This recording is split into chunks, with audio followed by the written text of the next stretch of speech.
We deserve privacy. You can't stay here. Those were the first words my son said to me after I'd driven 7 hours straight with 3 trash bags full of my life.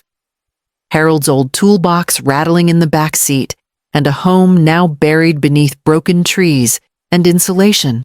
I stared at Evan, waiting for the punchline for his face to soften, for him to move aside and say, "Come in, Mom." But he didn't. He just stood there in the doorway of his spotless Tulsa home, dressed like he'd come from a board meeting, not a family emergency. Behind him stood Paige, arms crossed, nails white, shiny, perfect, like she'd never touched a dish in her life. She didn't say a word, just looked me up and down like I was a wet bag of garbage left on her marble porch. "The house was condemned this morning," I said. My voice came out thin. I didn't know where else to go.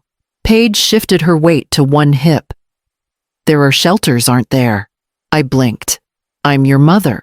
I know, Evan said, running a hand through his hair like he was the one under stress.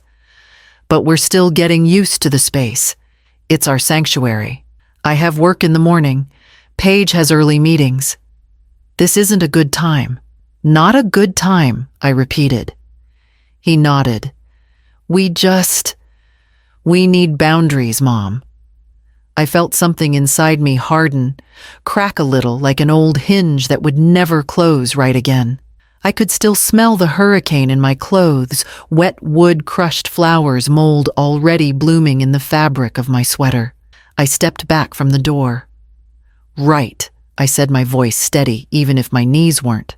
"I understand." He didn't ask where I would go. He didn't even say goodbye.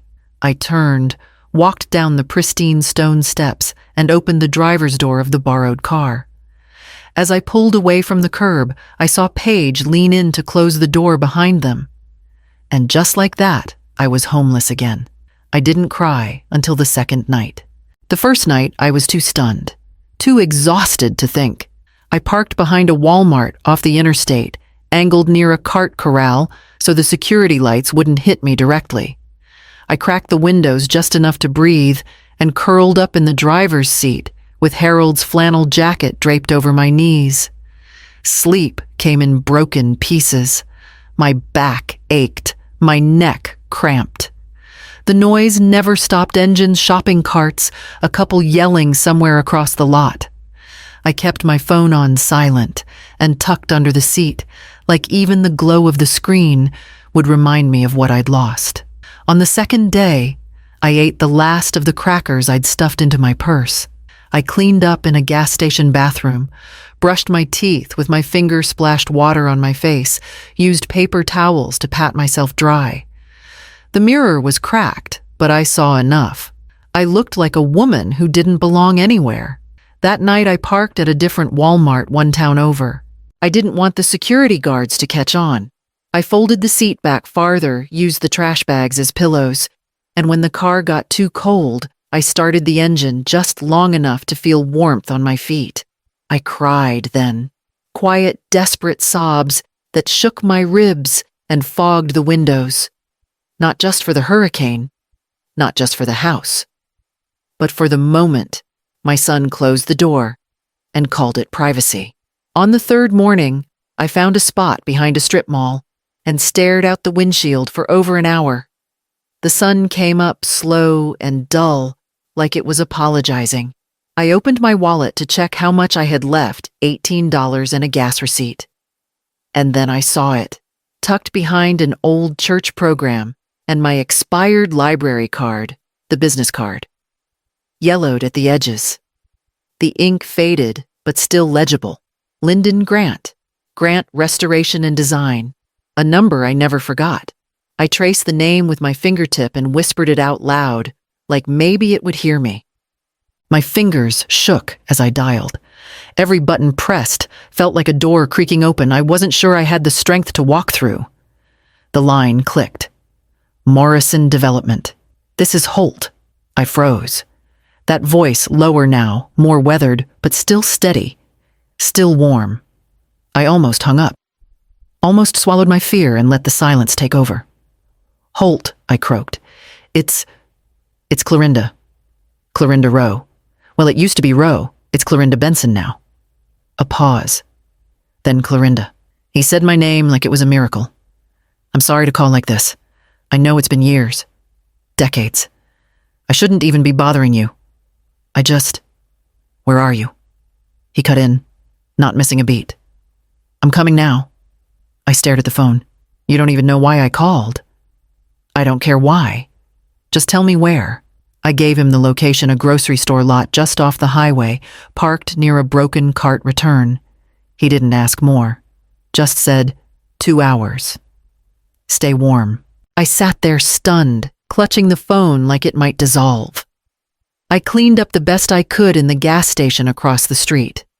Splashed water on my face, ran my fingers through my tangled hair. My hands wouldn't stop trembling. 2 hours later, a black SUV turned into the lot, moving slow, like the driver was looking for someone. For me. When he stepped out, I nearly gasped. Holt Morrison still walked like he did in high school. Shoulders, squared chin, lifted like the world never managed to knock him down. His hair was silver now, close-cropped and neat. A navy sweater clung to broad shoulders, his jeans crisp, boots polished. I suddenly saw myself in the side mirror, wild hair, a jacket too big for my frame eyes that hadn't slept in days. I reached for the door handle to bolt, but he was already there, opening my door with both hands. He smiled. You look beautiful. The trees got taller the farther we drove. Brick houses gave way to wrought iron gates and winding drives lined with old oaks. When we finally pulled into Holt's estate, I felt like I'd crossed into another world, one I didn't belong in. The house was stone and timber, elegant without being loud.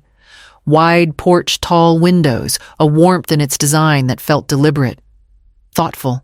He parked and sat still for a moment, eyes on the house. It's too big, he said quietly. Always has been.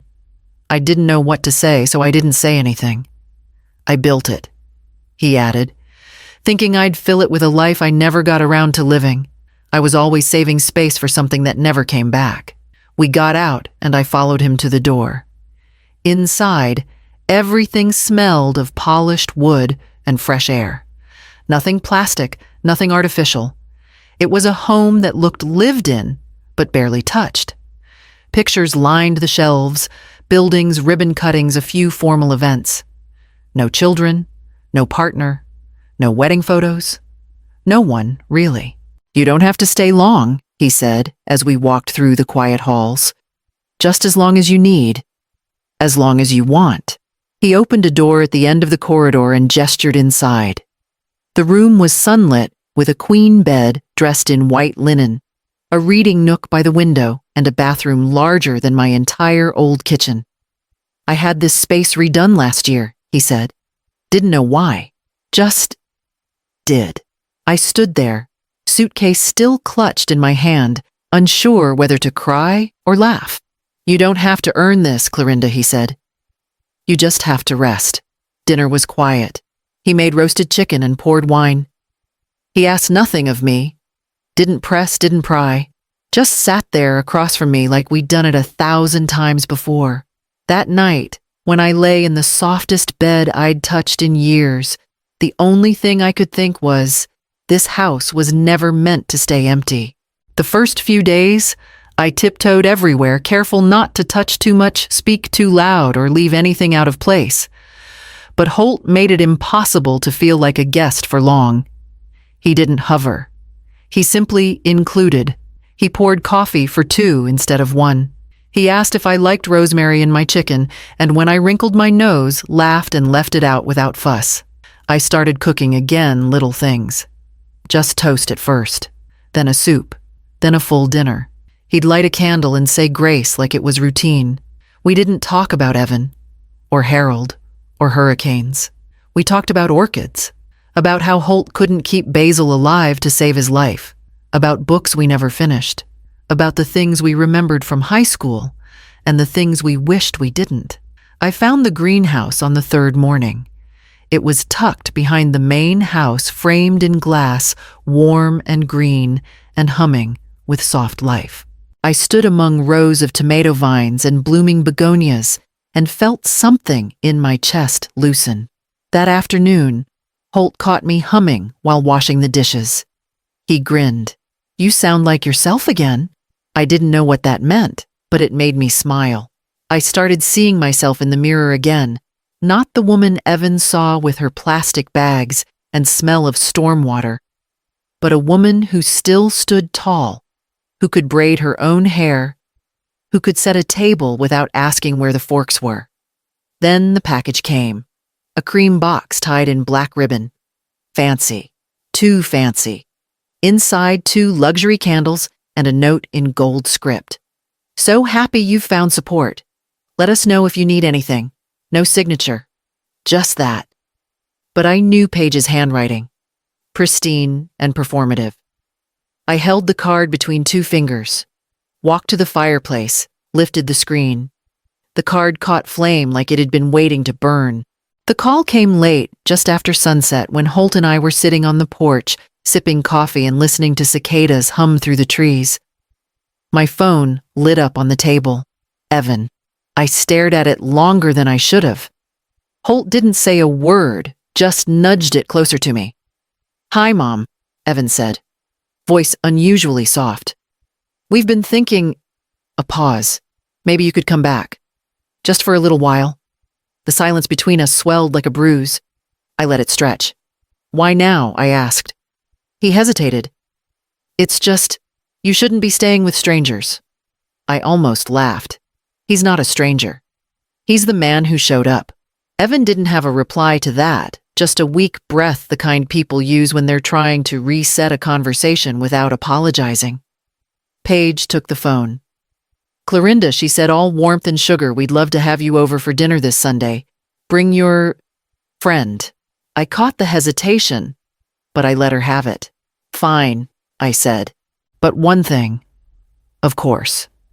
"I'm not bringing any bags. I'm not coming back. Not even for a night. So if this is another performance, you can cancel the invitation now."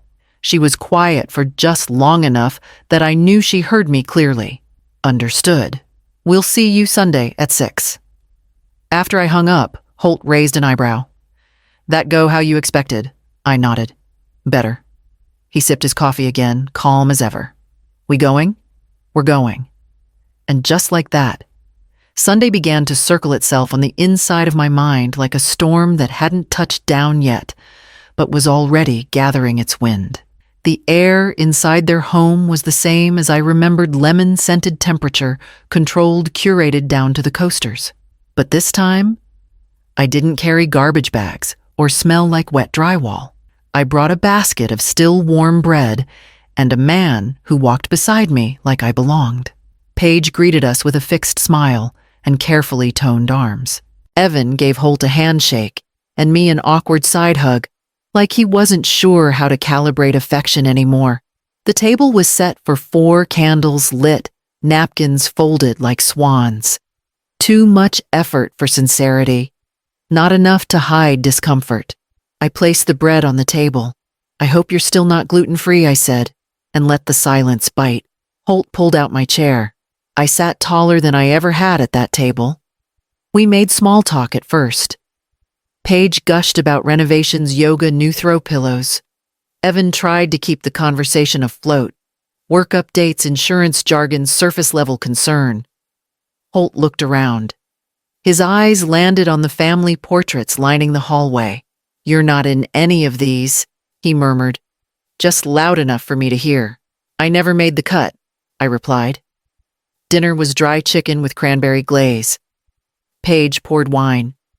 So she said, tipping her glass toward me, "What exactly do you do these days?" I smiled. "I recover." She blinked. "Recover from what? Being disposable." Silence fell like silverware. Evan cleared his throat. "Mom, that's not fair." "I didn't come for fair," I said. "I came because you invited me." We ate the rest of the meal in a strained quiet. Paige offered dessert. I declined. Later, as Holt and I walked to the car, Evan followed us out. Holt stopped him. "You had gold in your hands," he said plainly. "You treated it like clutter." He didn't wait for a reply. Just opened the door for me like always. I sat down and we drove off headlights, fading down a street that had never known how to hold me. Evan called the next evening. Not to check in, not to ask how I was sleeping, or if I needed anything, or if I'd gotten the mud out of the hem of the dress I wore to dinner. His voice was calm, measured, businesslike. "Mom," he said, "have you and Holt talked about the future?" I didn't answer right away. "What do you mean?" I asked, though I already knew. He coughed lightly. "I mean just long-term plans, like wills, arrangements, stuff like that." There was a pause long enough to fit 100 memories. His first fever, his graduation, the mortgage I co-signed, the down payment I handed over without papers, the time I paid his rent and never brought it up again. Now he was asking about Holt. Not because he was curious about the man I might love, but because Holt had a house big enough to echo and a name that showed up on buildings. My silence grew heavy. He didn't fill it. I didn't let him. "I'll let you know," I finally said, and hung up before my voice cracked. That night, Holt was in the kitchen pouring water into the kettle. He still used the manual grinder, said it made the flavor deeper. The sound of ceramic and steel grinding beans filled the room. Steady, simple, intentional. He looked up and smiled when I came in. "Want a cup?" I nodded and leaned against the doorframe, arms crossed, watching him move with practiced ease. There was a difference in the way he looked at me. Not like someone calculating return on investment. Not like someone tolerating presence for the sake of gain. He didn't see me as a relic or a responsibility. He saw me. That's what steadied me, not the granite countertops or the heated floors or the deed with his name on it. It was the quiet safety of being wanted when you have nothing left to prove. I took the cup he handed me. The warmth spread through my fingers and stayed in my chest long after the first sip. Holt invited them himself. He didn't ask me if I wanted it. He just said, "It's time," and set the table for 4. Evan and Paige arrived exactly on time, a bottle of wine in hand and tension in their shoulders. Paige wore heels too high for hardwood floors. Evan's smile was tight eyes, scanning the space like he was trying to find something familiar. Dinner was polite. Roast chicken, fresh vegetables from the greenhouse, Holt's cornbread. No one mentioned the hurricane. No one asked why I hadn't called. But when the plates were cleared and coffee poured, Holt set his mug down and leaned back.